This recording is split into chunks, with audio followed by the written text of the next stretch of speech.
የአሜሪካ የዴሞክራት ሴናተሮች ሀገሪቱ ፕሬዚደንት ጆ ባይደን እስራኤልን ማስታጠቅ ያቆሙ ዘንድ በጥብቅ አሳስበዋቸዋል። የአሜሪካን ሕግ የሚጻረርና የሚጥስ ስራ እየሰሩ ነው ሲሉም በጥብቅ አስጠንቅቀዋቸዋል።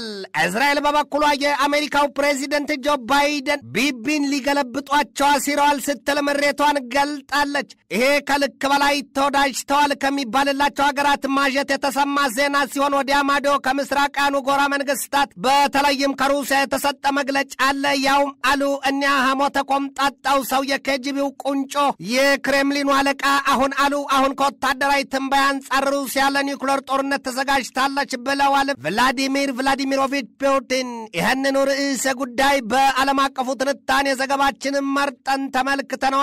ከትንታኔ ዘገባው ጋር ትዕግስቱ በቀለ ነኝ። የፈሩት ይደርሳል፣ የጠሉት ይወርሳልን የገጠማት ዓለም በሁለት ጎራ የተከፈለው አካሏ ሲሰማባት የከፋ እልቂት ሰማይ ምድሯ የእሳትና መዓት ማናፈሪያ ሆኗል።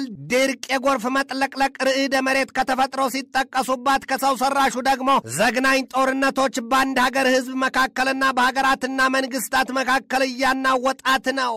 በዚህ ወቅት የድፍን ዓለምን ጆሮ ከበጠሰው የጦርነት ወሬ የሩሲያና የዩክሬን ጦርነትና በመካከለኛው ምስራቅ የእስራኤልና የሐማስ ጦርነት እንዲሁም በደረቁ ሊያባርቅ እንደሚያስገመግመው የቻይናና የታይዋን ደሴት የጦርነት ዝግጅት ከዚያ ሲያልፍና ሲርቅ ደግሞ ለዚያ አስከፊው ቀን ገሚሶቹ የኒውክሌር ጦርነት ከፊሎቹ ደግሞ የአርማጌዶን ጦርነት ሲሉ የሰየሙትና የተነበዩለት የሶስተኛ ዓለም ጦርነት መሰናዶው ቀልጧል። ጉዳዩ እንዲህ በዋዛ የሚታይ አይደለም። ዛሬ እንኳን ግንባርና ውህደት ፈጥረው አሊያም መሳ ለመሳ ሆነው የባህሩን ዓለም እየበጠበጡ ኢራን፣ ሩሲያና ቻይና የእሳት ጨዋታ ይዘዋል ነው የሚባለው። አሁን ግን ምን ጠፍቶ ምን ለማግኘት ነው የዚህን መሰል ግዙፍና የመጠፋፊያ ዝግጅት በእነርሱም የጦር ልምምድ ያስፈለገው? ይሄ ጥያቄ ነው። አሁን እኒህ ኃያላኑ መንግስታት በሁለት ጎራ ተከፍለው አንደኛውን ለማጥፋት ሰይፎ ላጲሳቸውን አዘጋጅተዋል። ቻይና፣ ሩሲያና ኢራን በኦማን የውሃ ክፍል ሰማይ ያረገዘውን እሳት የወለደ ይመስል ስፍራውን ሁሉ መብረቅ በመብረቅ አድርገውታል። ያ የኦማን ባህር በፋርስ ባህር አቅራቢያ የሚገኝና ፍጹም ወሳኝ የሆነ ስልታዊ ስፍራ መሆኑ ይነገርለታል።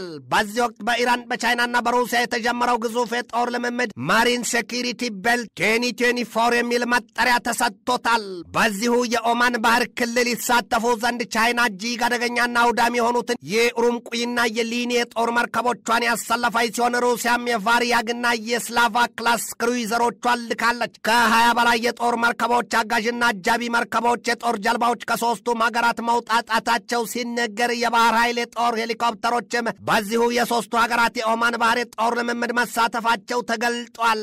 የኢራን ቴሌቪዥን የሀገሪቱን ባህር ኃይል እዛ ፈቀላጤ አድሚራል ሙስጠፋ ታጃዲያኒን ጠቅሶ ባሰራጨው ዘገባው የሶስቱ ሀገራት የባህር ኃይል የጦር ልምምድ የሚካሄድበት የኦማን ባህር በ17000 ስኩዌር ኪሎ ሜትር ወይም በ6000 ስኩዌር ማይል መሆኑን ገልጧል።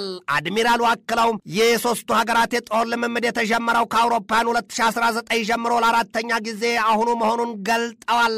እንደ አድሚራሉ ሙስጠፋ ታጃዳኒ መግለጫ የአሁኑ የጦር ልምምድ የባህር ኃይል ቀማኞችንና አሸባሪዎችን ለመመንጠር ያለመ መሆኑን ያሳያል። ከዚያም ውጪ በባህር ላይ የሚጓጓዙ የሰብአዊ ቁሳቁሶችና ድጋፎችን በሰላማዊ መንገድ እንዲተላለፉ ለማድረግ መሆኑን ገልጠዋል።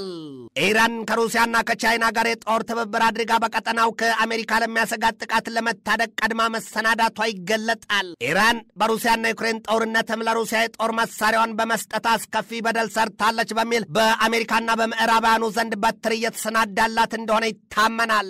በኢራን በሩሲያና በቻይና መካከል የሚደረገውን የጦር ልምምድ በታዛቢነት አዘርባይጃን፣ ካዛኪስታን፣ ኦማን፣ ፓኪስታንና ደቡብ አፍሪካ መታደማቸውም ታውቋል። የዚያ የኦማን ባህር በዓለም ላይ ትልቁ የነዳጅ ዘይት መተላለፊያ አምስተኛው ስፍራ ሲሆን በፋርስ ባህር የሆርሙዝ ወሽመጥ የሚተላለፍበት ዋናው ጉሮሮ መሆኑ ይነገራል። በምስራቁ ጎራ የተሰለፉት ኃይሎች የጦር ልምምድ የጀመሩትን አስፈሪ እንቅስቃሴ ለመገደብ እንደማይቻል ግልጥ የሆነላቸው የሚመስሉት የምዕራቡ ዓለም መንግስታት በበኩላቸው ለግዙፍ የጦር ልምምድ መሰናዳታቸውን አስታውቀዋል። ዛሬ በተሰማም ዜና እንግሊዝ የጦር ኃይሏን ከሰሜን አትላንቲክ ጦር ቃል ኪዳን ድርጅት ኔቶን የቀላቀል ዘንድ መላኳ ተገልጧል። አሁን የሰሜን አትላንቲክ ጦር ቃል ኪዳን ድርጅት በእንግሊዝኛው ኖርዝ አትላንቲክ ትሪቲ ኦርጋናይዜሽን በምህጻረ ቃሉም ኔቶ በትውልዶች ታሪክ ዛሬም ግዙፍ የተባለለትን የጦር ልምምድ ለማድረግ 20 ሺህ የጦር ኃይል ተሰናድቷል ነው የሚባለው።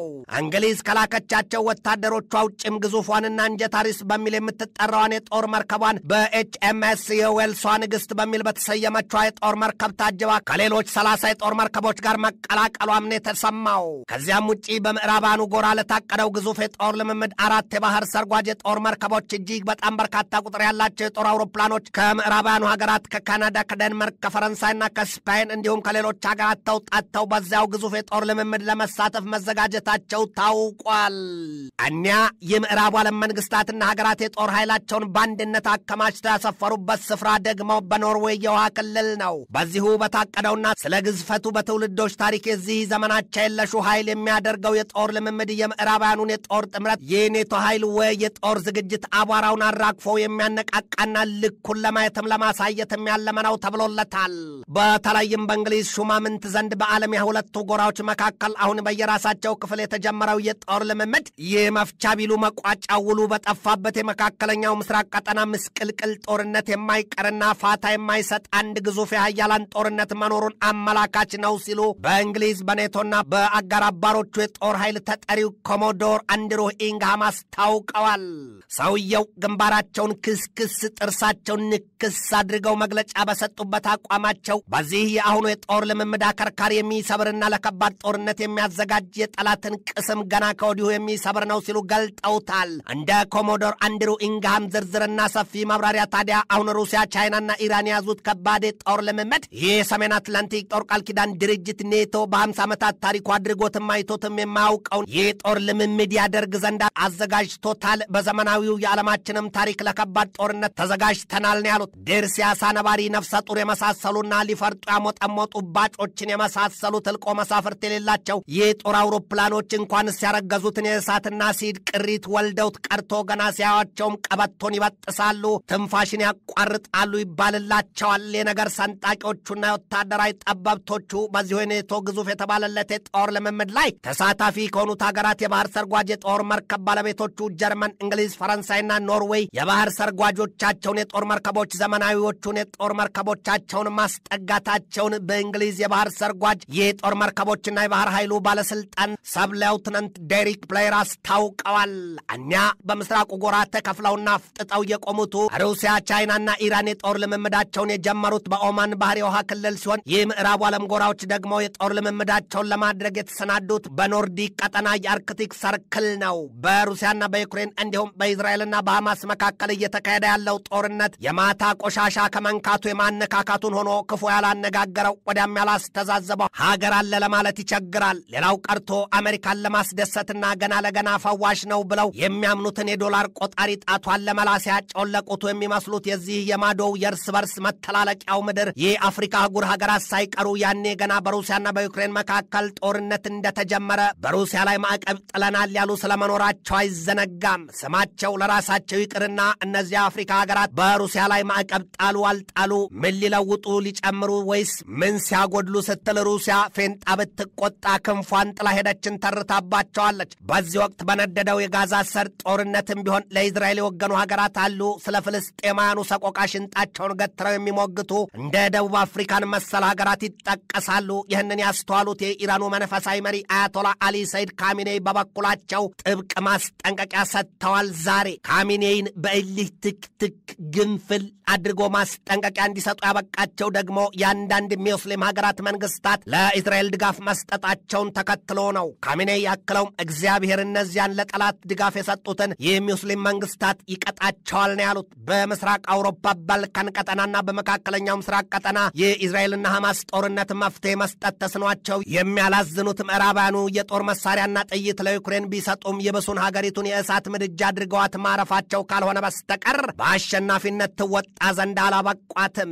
ከዚያም አልፎ ምዕራባውያኑ በዩክሬን አጎራባች ሀገራት እንደ ፖላንድን በመሳሰሉት የኔቶን ኃይል ቢያስደፍጡም የሩሲያ ብልጣብልጥ መሪዎች ዶሮን ሲያታልሏት በመጫኛ ጣሏትን እየተረቱ ዩክሬንን እንዳትሞት እንዳትሽር አድርገው ማሸታቸውን አላስቆማቸውም። ዛሬ አሜሪካ ከየት ተወርውሮ እንደፈነዳባት በማታውቀው የጦርነት ስሌት ዩክሬንን እርግፍ አድርጋ በእስራኤልና በሐማስ ጦርነት እንድትባጅ ያደረጋትን የቤት ሥራ ስትይዝ የጦርነቱ አዝማሚያ ሁሉም ነገር ለንጹሐን እልቂት ሰበብ እየሆነ መራዘሙና ዘግናኝ መሆኑ ብዙዎችን አስከፍቷል፣ አስቆጥቷል። ዛሬ ላይ ደግሞ ራሷን አሜሪካንም ቢሆን ፖለቲከኞቿ ከእስራኤል ፖለቲከኞች ጋር እንዳይጣጣሙ አድርጎ ያንዳቸውን ነገር ላንዳቸው እንዲጎመዝዝና እንዲኮመጥጥ ሌላ የምላሽ ሾተል ማዘዛቸው ተነግሯል። የዴሞክራት ሴናተሮች የሀገራቸው ፕሬዚደንት ጆ ባይደን ለእስራኤል የሚሰጡትን ወታደራዊ ድጋፍ ያቆሙ ዘንድ በጽኑ አስጠንቅቀዋቸዋል ነው የተባለው። እንደ የዴሞክራት ሴናተሮች ታዲያ የአሜሪካ ሕግ ለሌሎች ሀገራት የወታደራዊ ድጋፍ ለመስጠት ይከለክላል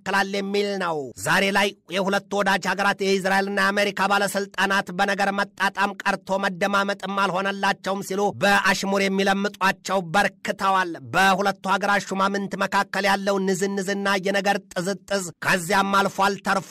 የአሜሪካው ፕሬዚደንት ጆ ባይደን የእስራኤሉን ጠቅላይ ሚኒስትር ቤንያሚን ኔታንያሁን ቢቢን ከስልጣናቸው ለማውረድ መርዝ እየበጠበጡላቸው ሰይፍ እየሳሉላቸው ነው የሚል ዜና ተነግሯል። መረጃውን ያወጡት ደግሞ የአሜሪካ የደህንነት ተቋማት ሲሆኑ በባይደንና በቢቢ መካከል ከጥላቻም የከፋ መናናቅ አለን ያለው። በተለይም በዚህ ሰሞን የአሜሪካው ፕሬዚደንት ጆ ባይደን በእስራኤሉ ጠቅላይ ሚኒስትር ቤንያሚን ኔታንያሁ ላይ የአመራር ብቃት የለውም፣ እስራኤልን ጎድቷታል የሚል ማብራሪያ መስጠታቸውን ተከትሎ የአይሁዳዊቷ ሀገር ባለስልጣናት ባይደንን አይናቸውን ላፈር ብለዋቸዋል ነው የተባለው። ይህንን የሰሙት የነገር ሰንጣቂዎቹ ደግሞ አሁንም እርስ በርስ ያባላቸው የሚል ድምፃቸውን አሰምተዋልም ነው የተባለው። ከወደ አሜሪካ የወጡ መረጃዎች እንደሚያመላክቱት በዚህ ሰሞን አይሁዳውያኑ በነቂስ ግልብጥ ብለው አደባባይ ወጥ የቢቢን ከስልጣን ልቀቅልን ጥያቄ ያቀርባሉ ብለው የአሜሪካ ባለስልጣናት ይጠብቃሉ ሲሉ ያሳያሉ።